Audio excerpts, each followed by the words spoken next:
le Seigneur nous bénisse. Seigneur, bénis ce temps, bénis ta parole dans les cœurs, la semence dans les cœurs, au nom de Jésus-Christ. Amen. Que le Seigneur vous bénisse. Et donc, nous parlons de l'église, mais principalement du pasteur. Et le sous-thème aujourd'hui, nous allons terminer, c'est mon pasteur, une bénédiction. Et le samedi dernier, j'ai longuement parlé dessus. Soyez bénis. Aujourd'hui, nous allons parler des erreurs à ne pas commettre contre son pasteur. Des erreurs à ne pas commettre contre son pasteur.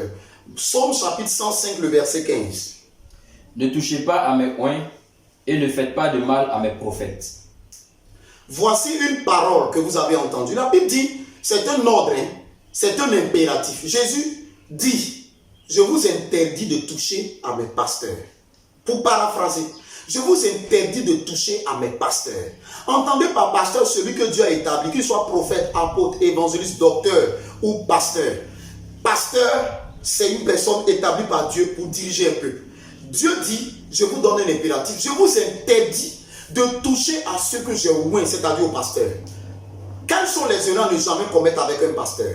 Premièrement, ne le critiquez pas, ne le calomniez pas. Deuxièmement, ne le méprisez pas et ne répandez pas sur lui des fausses rumeurs. Même lorsque ces rumeurs sont vérifiées et vraies, vous n'êtes pas celui qui l'avait mandaté. Troisièmement, il arrive des moments où des gens se permettent de ne pas défendre leur pasteur.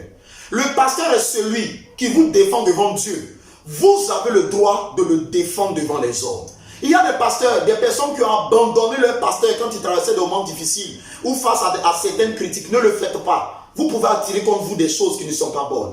Quatrièmement, ne prenez jamais part à une critique contre votre pasteur. Souvenez-vous de l'histoire de Myriam et de Aaron. Myriam qui était la sœur directe de Moïse. Les deux, Myriam a pris part, sinon Aaron a pris part à une critique que Myriam a dite contre son propre frère. Vous pouvez attirer des malédictions contre vous. Cinquièmement, ne l'insultez pas, ne lui manquez pas du respect, surtout en public, même lorsque vous êtes en colère. Il y a des personnes qui se laissent trop aller. Un homme de Dieu, un pasteur est un pasteur. Sixièmement, ne soyez pas trop familier avec lui. Sinon, vous allez briser la sacralité du ministère. Voyez-vous, l'onction descend lorsque vous gardez l'anonymat du sacré qui est sur la vie d'un homme de Dieu. Même s'il vous rend visite, même s'il mange chez vous, même s'il vous côtoie, ne soyez jamais familier à cet homme de Dieu. Prenez-le comme votre pasteur, une personne qui est établie sur vous. Septièmement, ne le recevez jamais comme un ami chez vous. Même s'il y va tout le temps, recevez-le toujours comme un père. Et Dieu vous accordera la bénédiction. Souvenez-vous, la Bible dit, si vous recevrez un juste en sa qualité de juste, vous recevrez une récompense de juste. Ça veut dire quoi? Si vous lui donnez la place d'honneur de juste qui lui revient, vous recevrez la récompense que Dieu a mise sur lui. Huitièmement, Matthieu 27, verset 3 à 5. N'encouragez jamais une rébellion, une déloyauté contre votre pasteur. Quelqu'un vient vous voir pour vous dire que voilà ce qu'il m'a fait. C'est comme ça que je quitte l'église. N'encouragez jamais. Sinon, je vous assure, vous risquez d'être châtié terriblement. Matthieu 27, verset 3 à 5. Alors Judas, qui l'avait livré, voyant qu'il était condamné, se repentit et rapporta les 30 pièces d'argent aux principaux sacrificateurs et aux anciens, en disant, j'ai péché en livrant le sang innocent. Il répondit, que nous importe, cela te regarde. Oui. Judas jeta les pièces d'argent dans le temps, se retira et alla se pendre. Alléluia. Voyez-vous la finalité de Judas? Il alla lui-même se pendre. Regardez par révélation. L'histoire de Judas ressemble à l'histoire d'une personne dans l'Ancien Testament. Son nom, c'était Absalom. Qui se souvient comment Absalom a été pris au piège? La Bible déclare qu'il était sur son cheval.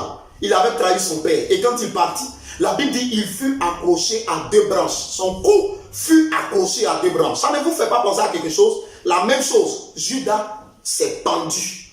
Ceux qui organisent ou qui participent à des déloyautés, des rébellions contre des hommes de Dieu finissent toujours par être châtiés. Faites attention, ne vous mettez jamais dans ce genre de groupe. Neuvièmement, ne le combattez jamais. Actes chapitre 5, verset 38 à 39.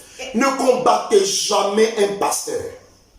Et maintenant, je vous le dis, ne vous occupez plus de ces hommes et laissez-les aller. Oui. Si cette entreprise ou cette œuvre vient des hommes, elle se détruira. Oui. Mais si elle vient de Dieu, vous ne pourrez la détruire. Jamais. Vous ne courez pas le risque d'avoir combattu contre Dieu. C'est Gamaliel qui donnait des conseils aux pharisiens et aux Sanhédrin. Le Sanhédrin qui était le regroupement des docteurs de la loi qui statuaient sur les questions d'ordre religieuse dans l'église.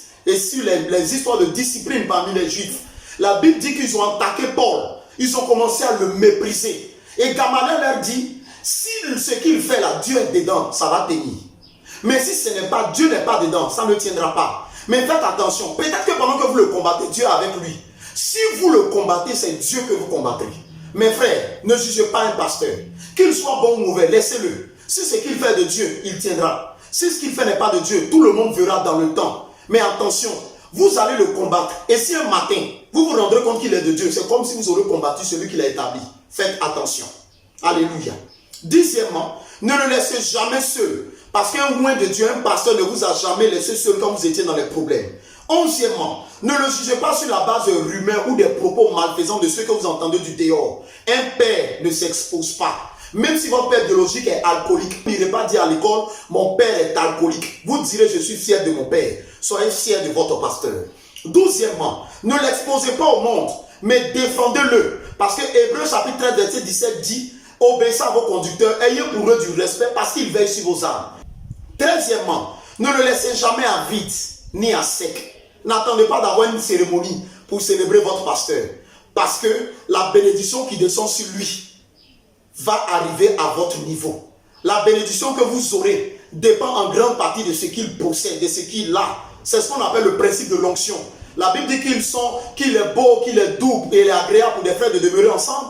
Quatorzièmement, ne le boudez pas, mais supportez-le. La Bible dit, Paul a recommandé à ses disciples. Il dit, je vous recommande d'obéir, dans le livre de 1 Pierre, je vous recommande d'obéir à vos conducteurs, même de les supporter à même ceux qui ont des caractères difficiles. Quinzièmement, ne l'oubliez pas dans vos prières, intercédez pour lui, parce que vous ignorez combien de coups un homme de Dieu peut recevoir à cause de certaines personnes qui l'encadrent. Seizièmement, ne l'abandonnez jamais quand il traverse des moments difficiles, sinon vous serez traître. 17e, ne cherchez pas celui des défauts. N'indexez pas celui des défauts. Parce que tel qu'il est là, Dieu l'a pris. Et puis Dieu dit c'est votre pasteur. Il bègue, il est coléreux. Dieu dit c'est votre pasteur. Moïse n'était pas parfait. David n'était pas parfait. Josué n'était pas parfait. Pierre même à qui Dieu a donné les clés de l'église n'était pas parfait. Ne cherchez jamais chez votre pasteur des défauts. Ce n'est pas bon. 18e, ne l'abandonnez pas quand tout va bien chez vous pour revenir le voir quand tout va mal. Il y a des gens qui ne vont voir leur pasteur que lorsqu'ils ont besoin de lui raconter des soucis, mais ne vont jamais le voir quand ils ont des offrandes, quand ils ont une nouvelle voiture, une nouvelle maison. N'abandonnez pas votre pasteur quand tout va bien chez vous pour aller le voir quand tout va mal. 19e, ne blâmez jamais sa conjointe ou son épouse. Parce que quand vous le faites, vous méprisez l'onction qui est sur lui. Aux hommes de Dieu à qui des gens méprisent vos épouses. Tu méprises mon épouse, c'est que tu me méprises moi. Célébrez l'épouse de votre pasteur.